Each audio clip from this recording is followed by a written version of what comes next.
नमो भगवते वासुदेवाय नमः। आज विष्णु पुराण के दूसरे अध्याय में मैं आपको ब्रह्मा आदि की आयु और काल के स्वरूप के बारे में बताऊंगी। अगर बात की जाए ब्रह्मा जी की आयु तो विष्णु भगवान का स्वरूप कहा गया है। उसी के द्वारा उस ब्रह्मा की तथा और भी जो पृथ्वी पर्वत समुद्र आदि चराचर जीव हैं उनकी आयु का परिमाण किया जाता है। 15 निषेध को काष्ठ कहते हैं। 30 काष्ठ की एक कला तथा 30 कला का एक मुहूर्त होता है। 30 मुहूर्त का एक मनुष्य दिन रात कहा जाता और उतने ही दिन रात का 2 पक्ष युक्त एक मास होता है। 6 महीनों का एक अयन और दक्षिणायन तथा उत्तरायण 2 अयन मिलकर एक वर्ष होता है। दक्षिणायन देवताओं की रात्रि और उत्तरायण दिन देवताओं के 12,000 वर्षों के सतयुग, त्रेता, द्वापर और कलयुग नाम के 4 युग होते हैं। उनका अलग अलग परिमाण मैं तुम्हें सुनाता। पुरातत्व के जाने वाले सतयुग आदि का परिमाण 4 दिन 2 और 1000 दिव्य वर्ष बतलाई। प्रत्येक युग के पूर्व उतने ही 100 वर्ष की संध्या बताई जाती और युग के पीछे उतने ही संज्ञान होते हैं। अर्थात सतयुग आदि के पूर्व 4, 3, 2 और 100 दिव्य वर्ष की संध्या और इतने ही वर्ष की संध्या अंश होते हैं। हे मुनि श्रेष्ठ, इन संध्या और संध्याओं के बीच का जितना काल है उसे ही सतयुग आदि नाम वाले युग से जाना जाता। सतयुग, त्रेता, द्वापर, कली ये मिलकर चतुर्युग कहलाए। ऐसे 1000 चतुर्युग का ब्रह्मा का एक दिन होता। ब्रह्मा का एक दिन में 14 मनु होते। उनका कालकृत परिणाम सुनो। सत्य ऋषि, देवगण, इंद्र, मनु और के पुत्र राजलोक एक ही काल में रचे जाते। एक ही काल में उनका संहार होता। 71 चतुर्युग से कुछ अधिक काल का एक मनवंतर होता। यही मनु और देवताओं आदि का काल। इस प्रकार दिव्य वर्ष गणना से एक मनवंतर में 8,52,000 वर्ष बताए जाते। मानवीय वर्ष गणना के अनुसार परिणाम पूरे 30,70,20,000 वर्ष हैं।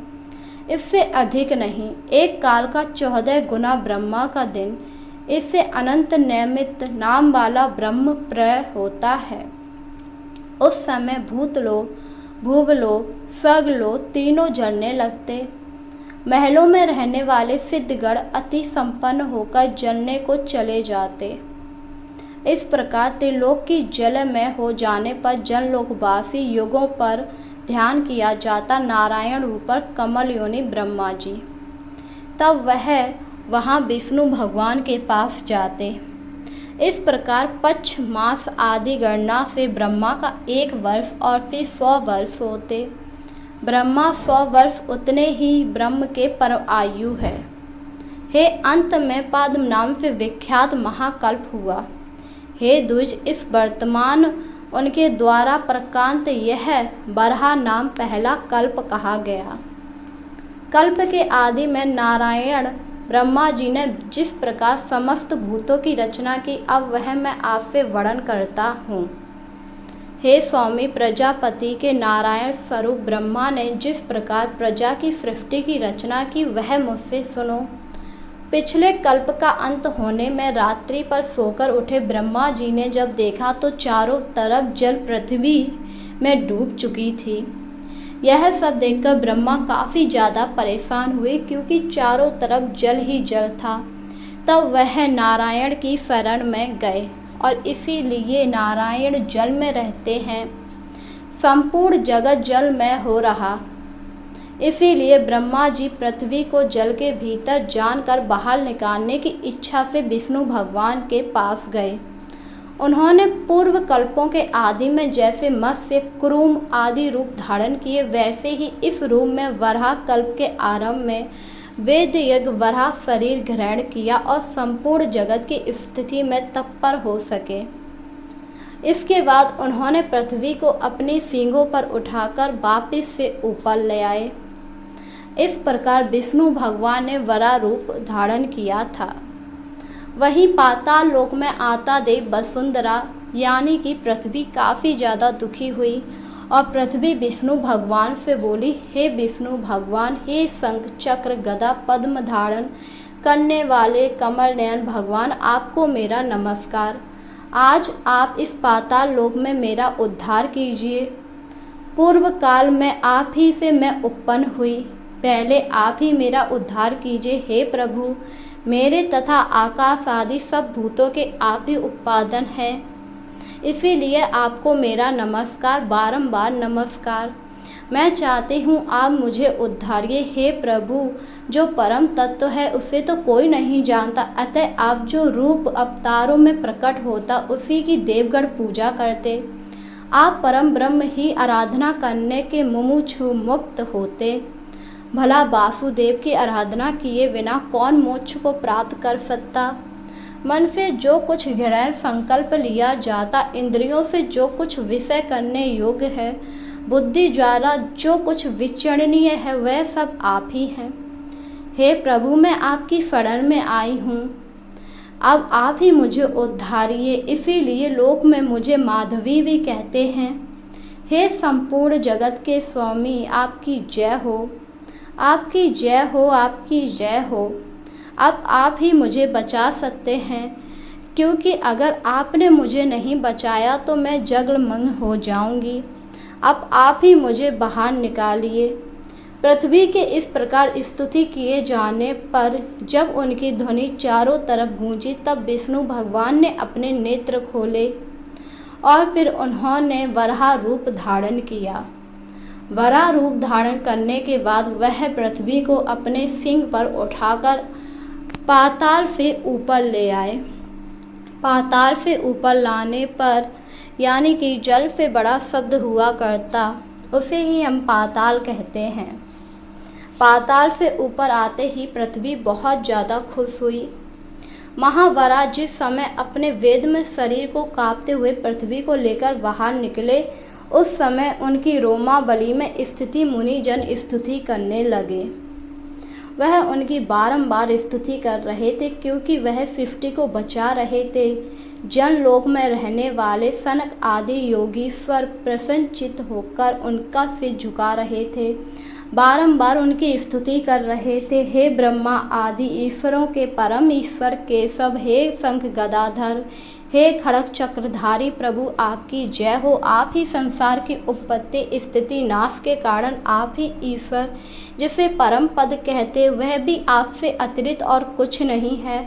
आप ही चारों लोक में हैं, आपकी जय जयकार हो। आज आपकी वजह से पृथ्वी बच पाई है, अगर पृथ्वी ना बचती तो ब्रह्मा की रचना विफल हो जाती। अगर जन को तारना है तो आपकी शरण में आना पड़ेगा। हे प्रभु, हमारा उद्धार कीजिए, हम आपकी शरण में आए हैं।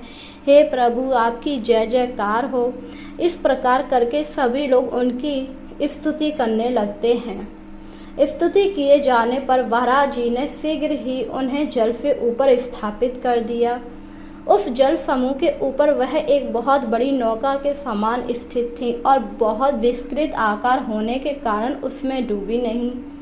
फिर उन अनादि परमेश्वर ने पृथ्वी को समतल कर उस पर जहाँ जहाँ पर्वतों को विभाग कर स्थापित किया। इसके बाद उन्होंने पर्वतों को पृथ्वी तल पर रचित कर दिया और इस प्रकार उन्होंने जंगल सृष्टि की रचना की। चतुर्मुखधारी ब्रह्मा स्वरूप ने सृष्टि की रचना की। रचना में उन्होंने केवल निमात्र ही थे, क्योंकि उनकी प्रधान तो स्वच्छ पदार्थों की शक्तियाँ ही थीं।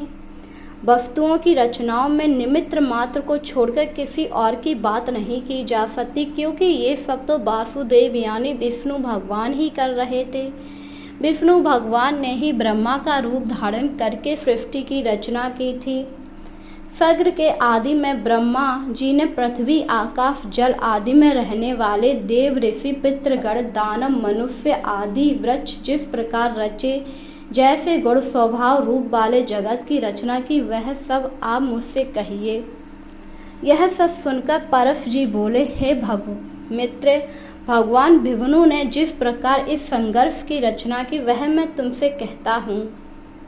स्वर्ग के आदि में ब्रह्मा जी ने सबसे पहले पृथ्वी को बनाया। इसके बाद पृथ्वी पर मोह, माया, क्रोध और फिर अविनाशी नामक पंच तत्व, 5 प्रकार की अविद्या उत्पन्न हुई। उनके ध्यान करने पर ज्ञान शून्य बाहर भीतर फिर तामय और जड़ नागर, वृक्ष, गुलाब, लता रूप 5 प्रकार का स्वर्ग हुआ। वराह जी द्वारा सर्वप्रथम स्थापित होने के कारण नगादि को मुख्य कहा जाता है, इसीलिए ये स्वर्ग भी मुख्य स्वर्ग कहलाता है। सृष्टि की रचना को असंधि देखकर फिर उन्होंने अन्य स्वर्ग के लिए ध्यान किया। तिरछा चलना इसीलिए त्रिश्रोत्र कहलाया गया। यह पशु पंछी आदि नाम से प्रसिद्ध हुए।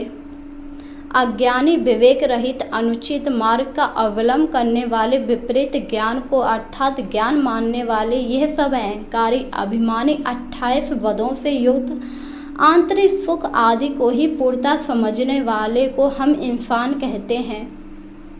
इसके बाद उन्होंने स्त्री को बनाया, क्योंकि सृष्टि की रचना हो चुकी थी। अब सृष्टि को आगे बढ़ाने के लिए भी उन्हें कुछ बनाना था, जिससे ब्रह्मा जी अति प्रसन्न हुए। फिर इन मुख, स्वर आदि 3 प्रकार की सृष्टियों में उत्पन्न होकर प्राणियों की उन्होंने रचना की। इस प्रकार अब तक मैंने तुमसे 6 स्वर्ग कहे हैं। ब्रह्मा का पहला स्वर्ग जानना, दूसरा तामात्रों का, तीसरा भूत स्वर्ग भी कहते, तीसरा बेकारी स्वर्ग है जो इंद्रियां संबंधित कहलाता है। इस प्रकार बुद्धि पूर्व उत्पन्न हुआ, यह प्रकांड स्वर्ग है। चौथा मुख्य स्वर्ग है। पर्वत, वृक्ष आदि इसे मुख्य स्वर्ग के अंतर्गत ही रखा गया है। इस प्रकार हम कह सकते हैं ब्रह्मा जी ने 6 स्वर्ग बनाए और उन 6 स्वर्ग से पृथ्वी पर जीवन की उत्पत्ति हुई, पृथ्वी पर जीवन पनपा। इस प्रकार इस अध्याय का समापन होता है। तो बोलिए जय विष्णु भगवान।